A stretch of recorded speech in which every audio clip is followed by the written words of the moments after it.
I'm going to start out by telling you the most eerie reading experience I've ever had. I was reading The Factory of Light, Life in an Andalucían Village by Michael Jacobs. It was first published in 2003, but I was reading it in early January 2014. One of the great things about reading, to me, is that it is perhaps the only way to be told a story where you can carry the storyteller around with you over days. Let's say you're reading the book in 50-page chunks like I normally do, little by little over a series of days. It's like the author's visiting you and you're getting to know the quirks and depths of his personality over that period of time. And in this book, Michael Jacobs is so lovable. He comes to embody, I would say, the spirit of the Spanish festive spirit, or the Spanish artistic spirit, what in Spain is called duende, which is like living art inside a person. He came to embody it. He's gregarious, he's fun-loving, he's spontaneous. In this book, I would say he's even kind of shot through with a divine light and energy. He's tireless. When I was reading the book, I was thinking, thank God I can be this armchair traveler, because in real life, I don't think I could keep up. So, as I say, at the end of this book, I've kind of like come to love him. And the first thing I do is I Google him, because I want to get to know him more. I want to see him in maybe a YouTube video, either giving a reading or giving an interview. And the first thing that pops up is his obituary. He died while I was reading his book. He died of kidney cancer. And it was a blow. It was really a blow.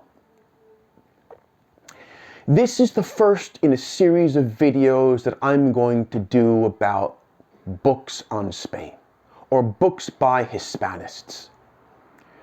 What is a Hispanist? I would say it's someone who either academically or journalistically or experientially has been inspired by Spain to write. I'm choosing to do a video on The Factory of Light because it's perhaps the book on Spain, the book by a Hispanist that I've most enjoyed. I've liked it the best. I was first turned on to it by a guy named José Francisco Fernández, who is a Beckett Scholar at the University of Almería, right on the coast of the Mediterranean.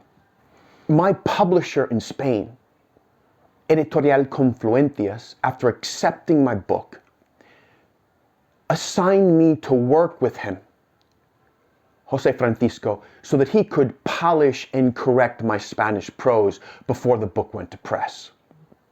I began to learn Spanish when I was 35. And until the day I die, I will need, even if I can write in the language, I will need someone to polish and to correct the clumsiness of my prose in Spanish.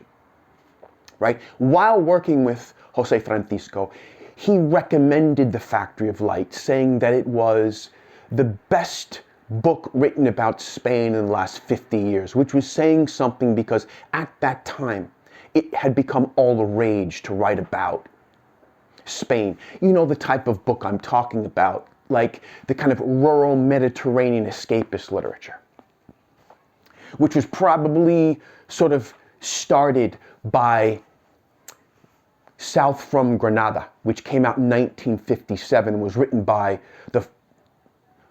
another great Hispanist named Gerald Brenan, who I will also review in this series. He lived in the Alpujarras, which is an area of Granada.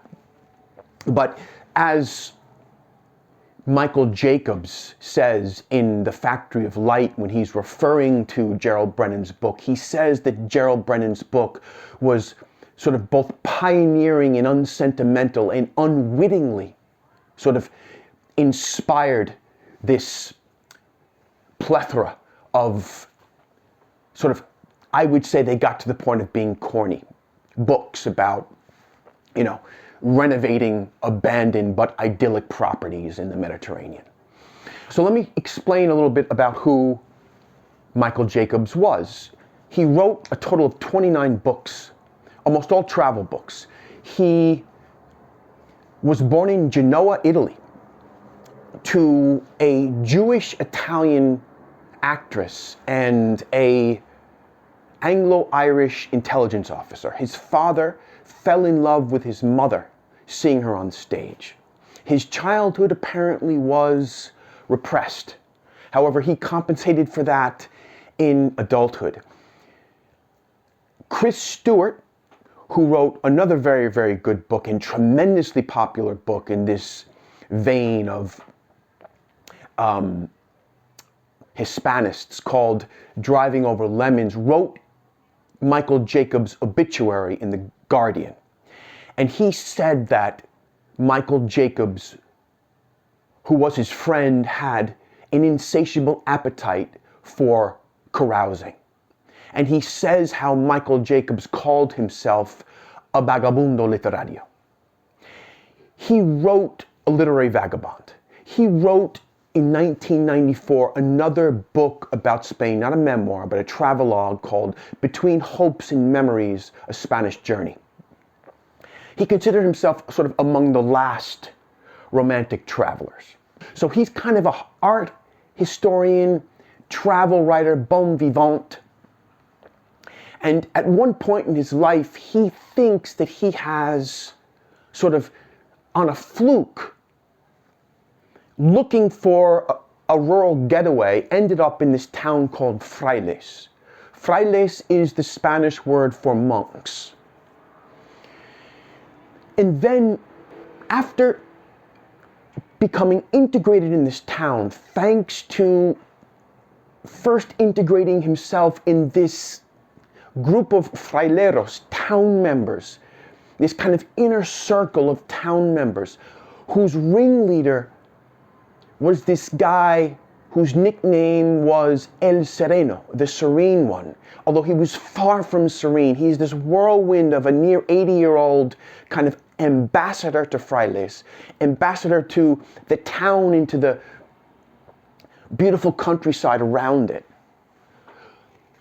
Through integrating into this group of people, this series of serendipitous, perhaps supernatural happenings take place, allowing the town to live this moment of glory a la española, Spanish style, through the agency, in many, many ways, of the author. Why do I think it's the best? Why do I like it the best? Because it builds to this impressive crescendo. Slowly and steadily, the narrative voice and the story grow in intensity. And all of these different threads, narrative threads, thematic threads, get tied up artfully in the end, in ways that completely surprised me. And perhaps shouldn't have, in a way. I should have seen them coming, but because of his narrative sophistication, I didn't. What themes am I talking about? Well, perhaps most importantly or significantly, the history of faith healing that existed in this part of Spain, okay? Andalusia is, I would say, the most typically Spanish of the autonomous communities. It is also it's the southernmost, most populated. I think it might have the most land mass too. It's the most typically Spanish. Flamenco, bullfighting,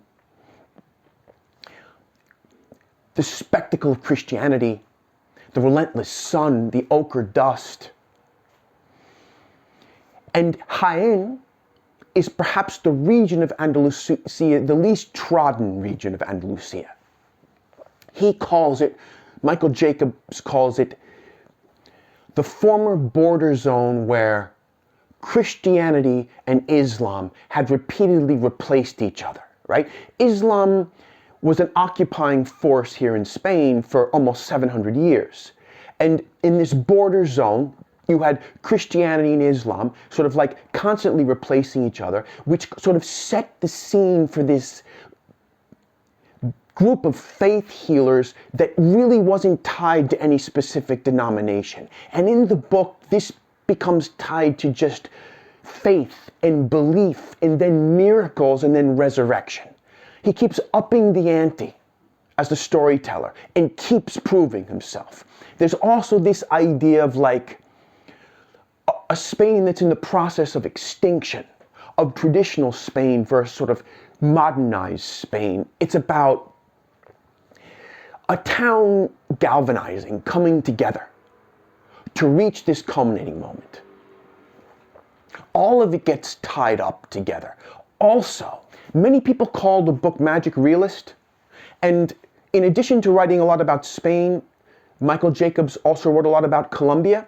So I'm sure he had this tremendous admiration for the great Colombian Nobel laureate Gabriel Garcia Marquez, who wrote 100 Years of Solitude, and he has the, that mythical, fictional childhood home, Macondo, and people compare Frailes to Macondo, or many people have. But I would say that Michael Jacobs, rather than adopting this style, it's just the way he sees the world. It's, he sees what to other people might be coincidence. He writes it in a way that you begin to believe that it's ordained, destined, miraculous. Time kind of folds in on itself and things overlap, and you feel as though you're living in this world where the normal criteria for reality becomes more fluid and liquid. The Alhambra was to, for example, the first Hispanist, Washington Irving, when he wrote Tales of the Alhambra, which I'm also going to include in this series of videos. Frailes is to Michael Jacobs, right? This shabby palace whose every nook and cranny is filled with characters, real characters, not caricatures of characters. That's one of the kind of ugly tropes that I think have crept into this genre as it became more and more popular. The locals came across as not real, as being caricatures of themselves, overly eccentric. The characters in Michael Jacobs' book are tremendously real. He'll talk about this creative but flighty and ultimately doomed local Spanish chef. He'll talk about this broy American filmmaker who comes into the scene late in the book. He'll talk about Sara Montiel, who was this Spanish sex goddess who triumphed in Hollywood and again comes back to the town in her trailing moments of glory. He writes, her face, Sara Montiel's face, was too heavy from cosmetic improvements to register more emotion than a smile as slight and enigmatic as that of Mona Lisa. There's no judgment, there's no mockery in that line. This is what the great writers can do. They can, when they're filled with duende, portray people in situations with the vision of God. Allow me the hyperbole, in the sense that the person or experience is seen in the best possible light with all the hopes that it could turn out well. The way he portrays her, the way he portrays this small town cinema owner He's miserly, he's maniacal, he's obsessive, but he's ultimately good-hearted and helpful. All of these people come so vividly to life. They're so distinctly drawn. At one point in this book, he quotes Garcia Lorca, Federico Garcia Lorca, the great Spanish poet, as describing Granada as a paradise closed to many. And he uses that line to describe Frailes. But he opens Frailes up to us. That's the pleasure of it, in all of the miraculous content that exists there if you're a believer. And it turned him into a believer. It converted him into a believer. And once he was a believer, miracles started to happen. I mean, how many books achieve that? How many books achieve that?